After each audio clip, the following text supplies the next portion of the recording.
న్యూజిలాండ్తో జరిగిన 4వ టీ20లో శివం దుబే 15 బంతుల్లోనే హాఫ్ సెంచరీ చేశాడు.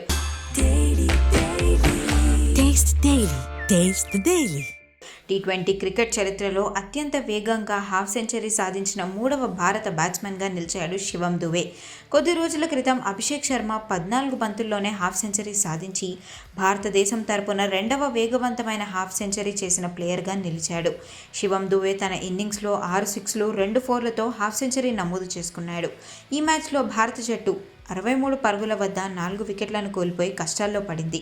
అప్పుడు దుబే బ్యాటింగ్కు వచ్చాడు. అక్కడి నుండి దుబే ఒంటి చేత్తో టీమిండియాను ముందుకు నడిపించాడు. అంతర్జాతీయ టీ20 క్రికెట్లో దుబే 20 బంతుల కంటే తక్కువ బంతుల్లో అర్ధ సెంచరీ చేయడం ఇదే తొలిసారి. తన జోరు చూస్తుంటే భారత్ గెలిచేలా కనిపించింది. కానీ బౌలర్ చేతికి తగిలి మళ్లీ వికెట్లను తాకడంతో నాన్ స్ట్రైకర్ ఎండ్లో ఉన్న దుబే రనౌట్ అయ్యాడు. ఈ వికెట్తో భారత్ గెలుస్తుందన్న ఆశలు ఆవిరయ్యాయి. చివరికి భారత్ 18.4 ఓవర్లలో 165 పరుగులకు ఆలౌట్ అయింది.